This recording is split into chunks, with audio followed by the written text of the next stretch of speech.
Sorry for the background noise, but I'm trying to do this while in a coffee shop. But yeah, I almost said back by popular demand, but this gentleman who speaks about relationships and finding successful relationships that my wife does not like that much at all is going to give us some feedback here. And here in the next video clips are relationship experts or so-called experts. See what you think of what they say.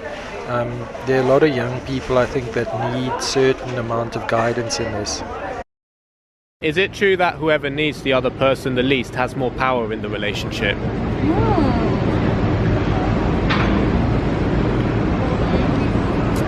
I don't. The less that you need her, the more that she will want you. You want to know how to make women attracted to you? Nothing complex, nothing complicated or nuanced, just a straight up fact of life that if you truly internalize to the core of your biology, can completely shift the way that you experience dating and relationships. It's really quite simple.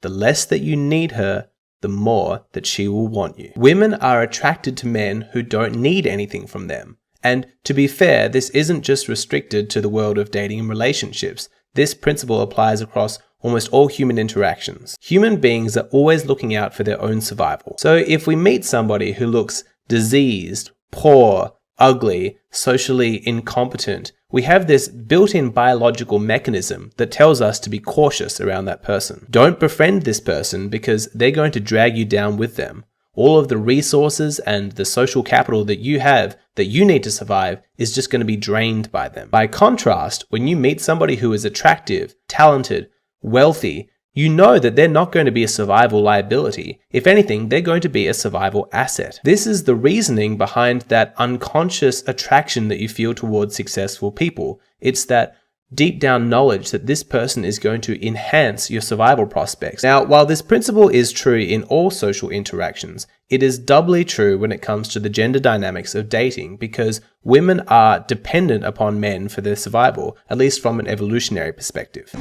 Obviously, this evolutionary perspective is basically what humans had to do to survive over time, and not as certain scientists see evolution as the creation of genetic material, but the natural selection for already created genetic material.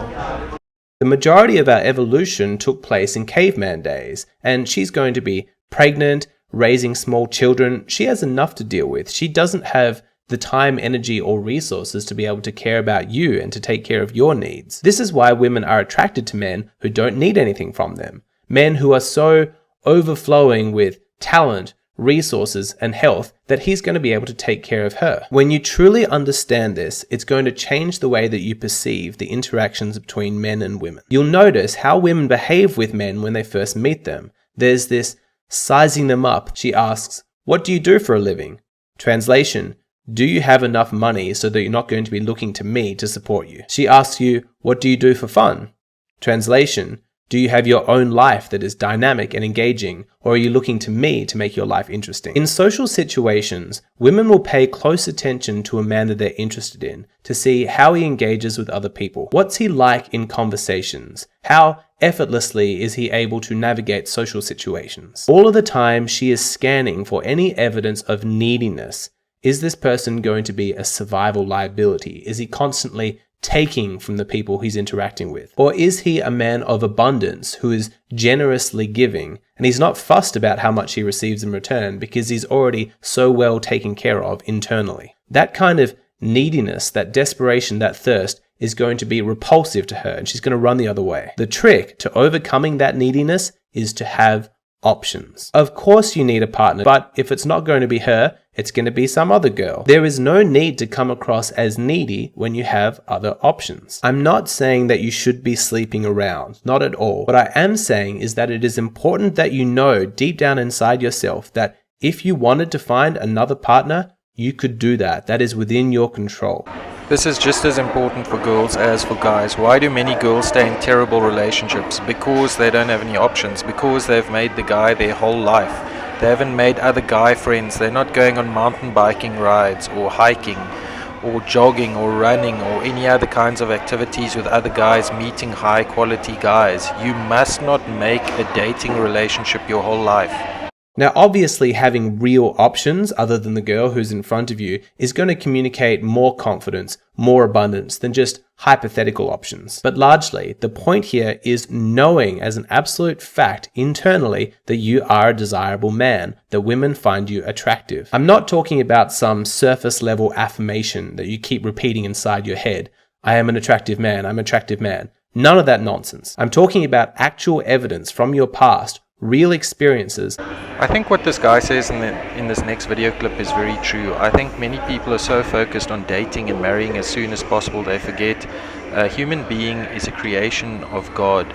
Your primary goal is not to date and marry, and in fact many people, a large portion of people will not marry or maybe never date. What does that mean? Their life's over? No. Your primary goal as a child of God is to do God's work on earth. Look what this guy now says here. First, build yourself up before you start thinking of dating. If you dedicated yourself to these 9 things before going out there in the dating world, bro, you'd be an absolute king. Now let's be real, most young men these days, they're girl crazy, which, hey, I get. I mean, there's a lot of beautiful women out there in the world. We know this. However, you can't live in reverse. You gotta put first things first. Now, the major thing you want to accomplish before dating anybody, you got to increase your value. Now, of course, this road to becoming higher value, it's a never-ending journey. But if you're a young man, you gotta be real with yourself, bro. You're not high value. You're not high value yet. But hey, this is where the fun begins. Right now, it's time to build. So that's the key to all this. You gotta get a little selfish just for a little bit. Start focusing on yourself before going out there and focusing on all these girls. You gotta build up that house first before you welcome that girl in, right? So number 1, let's go ahead and talk about physical appearance. Now, when it comes to style, less is more, my brothers. You gotta get this in your head. Women want masculine men, not fancy, flashy, glamorous guys. And one of the main qualities of masculinity is just being chill, being low key. The best hairstyle you can go for is just something short on top with a skin fade on the sides. And that's it, honestly. Say you don't have that much status, say you're just working at a Wendy's. The main thing you gotta focus on is progressing, catching some momentum. I always say, whether you're flipping burgers, bricks, or houses, whatever you're doing in this current time in your life, do it to the best of your ability. If you're a plumber, dude, be the best plumber in the whole entire city, bro. And that's how you start to level up in life. You don't have to be the top G, but you have to be constantly progressing and leveling up in life, catching that momentum. And as a result of building that status, what comes after that? Money, which is number 3. If you're a young man and you don't really got much going on for yourself, you don't really got any money, you really have no business taking women out on dates. I know there's this whole new modern way of doing things, new trend of, oh, hey, we can split checks. I don't know, bro. To me, that's just straight soy boy, Gen Z, little guy stuff. I mean, look, this is your opportunity right here, right in the beginning of the relationship. This is the moment that separates the men from the boys, right?